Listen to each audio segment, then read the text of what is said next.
Hello, and welcome to 5-Year Club video number 184. We are once again back to a story from the Japanese family storehouse. This is story number 3, Steady Trade Winds for the Good Ship Jinzu. And here we have the good ship. This is like a 333-year-old children's story. There we go. That's the good ship Jinzu, apparently. Spread across 2 panels. Get in front of the microphone there. Okay. Yes, perfect focus. Okay. Man, I need to improve on this eyesight camera. It's not the best. All right. Virtuous indeed must have been the lives of the daimyo in former existences. Seeing them now sublimely satisfied in every desire, they seem like latter-day Buddhas. No other title can adequately describe them.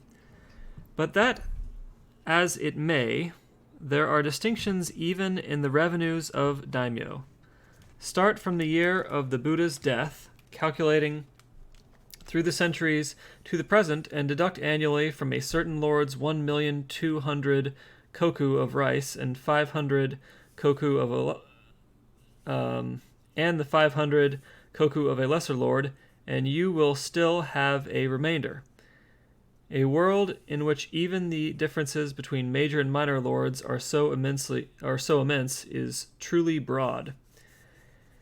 In Izumi province, there is a certain Karakanea, master of the House of Bronze, who has lately made a fortune in gold and silver. He has built himself a great ocean-going merchant ship, which he calls the Jinzu Maru, and in this ship, which carries, without danger from overloading, cargoes of rice up to 3,700 koku, he voyages where he chooses along our northern coasts and then makes back to the port of Osaka where, by dealing in the rice market, he has brought his household steadily to great prosperity. And all has been due solely to his own good management. Osaka is the foremost trading center of Japan, and in the Kitahama Rice Exchange, 5,000 kanmei and promissory notes change hands within the quarter hour. While the rice lies heaped in mountains in the granaries, speculators scan the heavens for signs of a storm this evening or rain tomorrow morning, and ponder the quarter whence the clouds are drifting. All night they calculate the risks, and on the morrow boldly buy or sell. A possible rise of 1 fun per 10 koku, or a fall of 2 fun, are the stakes in their competition. They form a solid fraternity, in which every member knows the face of every other, and though it be a matter of 1,000 or 10,000 koku, once 2 parties have clapped hands over a deal, neither retracts an inch from his promise.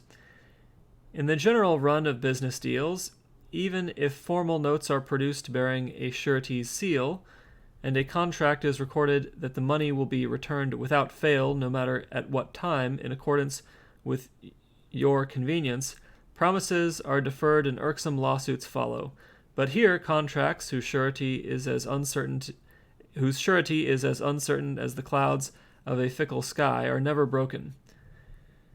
Within the agreed time, regardless of gain or loss, sales or purchases are honored. The great merchants of Osaka, the foremost in Japan, are great in spirit too, and such are their methods of business.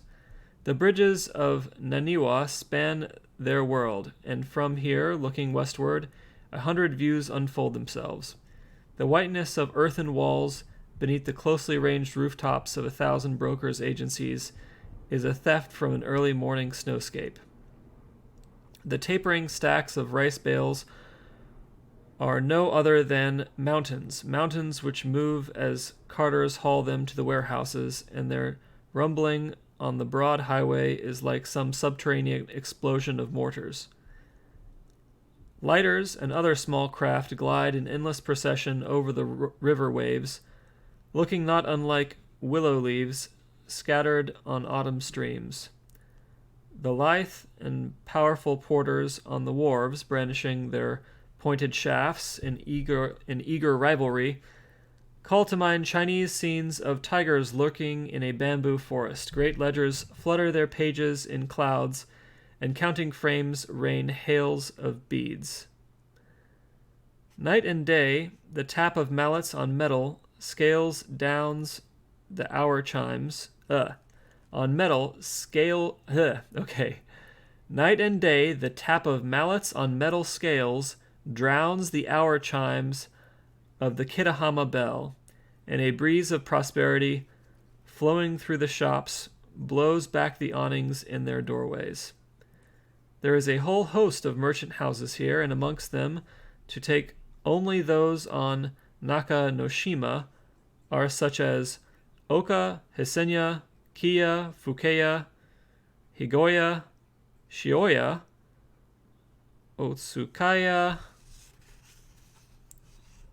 Kuwanaya, Kono Ikeya, Kamiya, Bizenya, Uwajimaya, Tsukaguchiya, and Yodoya, the masters of which, after long and successful careers in this district, have now ceased to trouble themselves over petty business matters and live in great state with vast numbers of people dependent upon them for their livelihood.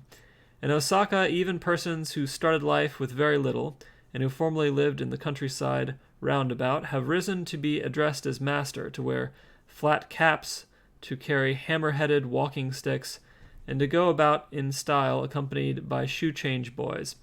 Generally, they are all sons of nearby farming people from Yamato, Kawachi, Setsu, and Uzumi provinces.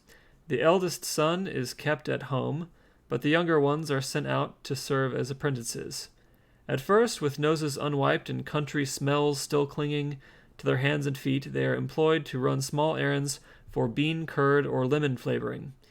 In a few years, after they have been presented with 2 or 3 sets of clothes, they are allowed to select a crest for themselves, and they start to worry about the way their hair is cut.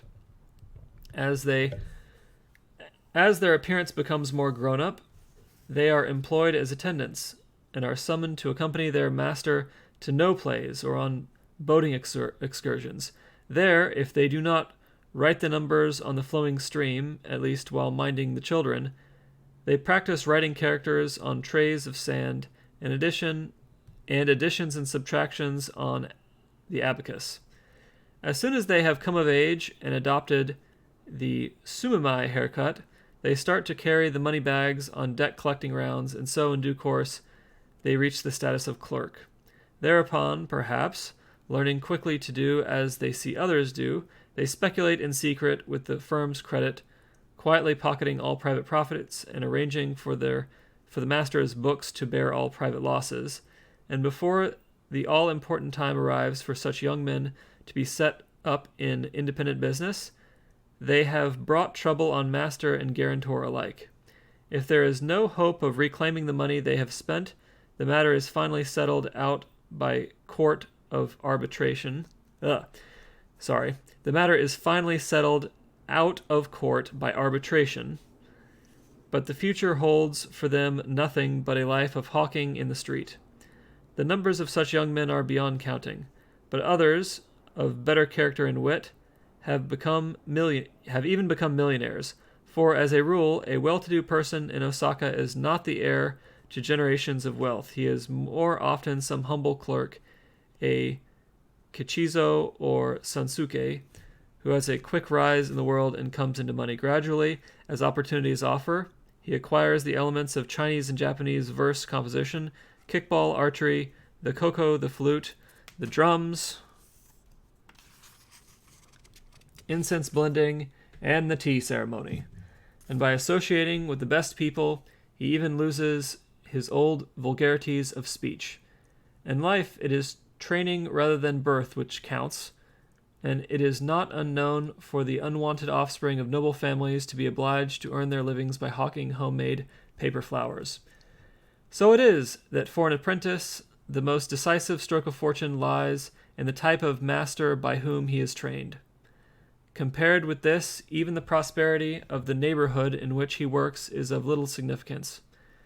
There was a petty joiner who lived somewhere in Kasho Machi in Kitahama, and even he had two small apprentice boys. He regularly supplied 10 kanmei money chests to bankers like Atarashia and Tenojiya, and knew the measurements by heart.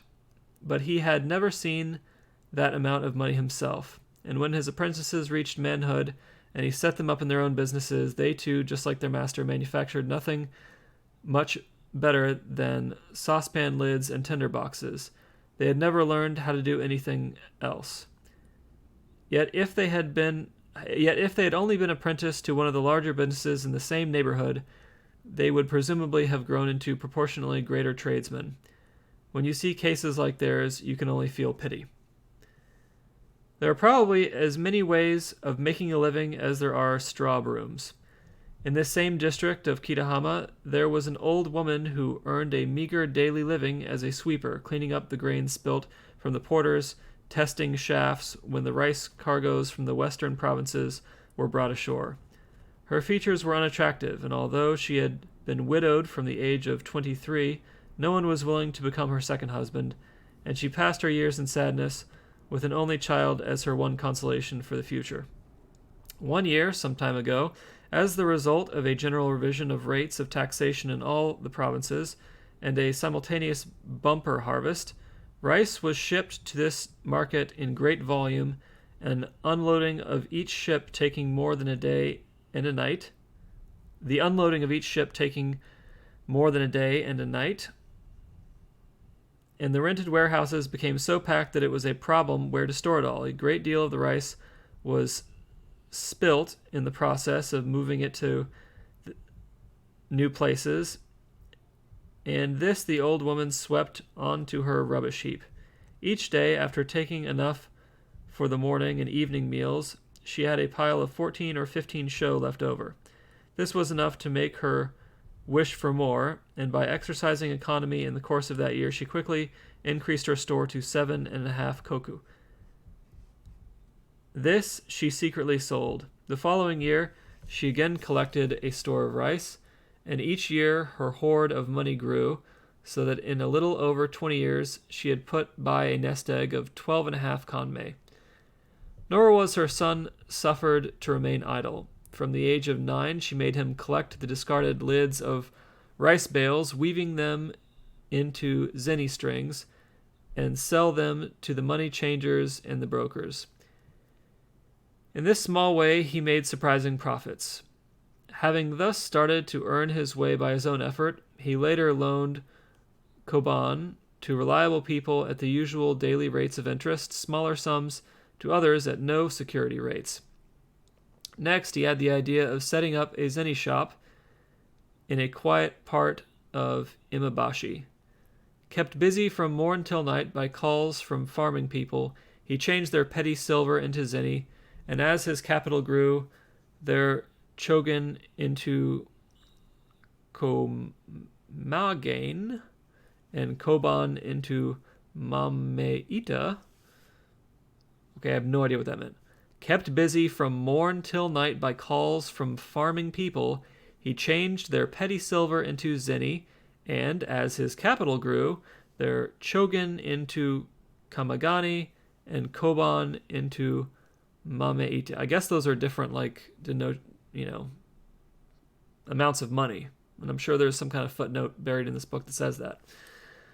Not for a moment was he away from the scales. Day by day his profits mounted, and within 10 years he had become the leading figure in the trade of his federation, lending money in all directions, but a debtor to no one. Things reached the point where even clerks coming from the larger money exchanges to buy zeni bowed low before him and sought his favor. In the koban market, too, no sooner had he bought than prices would suddenly rise, and whenever he sold, they straightway sank. Naturally, people closely studied his methods in these matters, and lowering their hands in obeisance, all acknowledged him as their master. Though there were some who, having looked up his pedigree, proudly declared that it was degrading to make a living by imitating such a common fellow, even these, when business was bad and they were short of cash, came to him with requests for loans. Such is the power of money. Later, when he became a daimyo's agent and made a specialty business with the various great mansions, no one mentioned his past anymore. He married into a distinguished merchant's family and built a mansion with many storehouses attached. As for the broom, small reed brush, and cheap round fan, which his mother had used in sweeping up the rice, though it is said that to keep such things is to invite poverty, he preserved each one as a family treasure, displaying them all in the northwest corner of his house. Though a man may travel through all the provinces, the place where, even in those days, he should try working for a fortune is Kitahama in Osaka. Here they say money flows by the wharves and walks in the streets. All right, so that was number 3. And at the end of it, it's saying if you want to make money, go to where the money is. And stay out of debt if you want to make money. And work hard and save, even if you're not in a great financial situation right now. And that story, once again, is steady trade winds for the good ship Jinzu. And go to this last page so I can bookmark story number 4 when we get to that one. Hope you enjoyed it. I know this is a weird channel. It's weird for me too.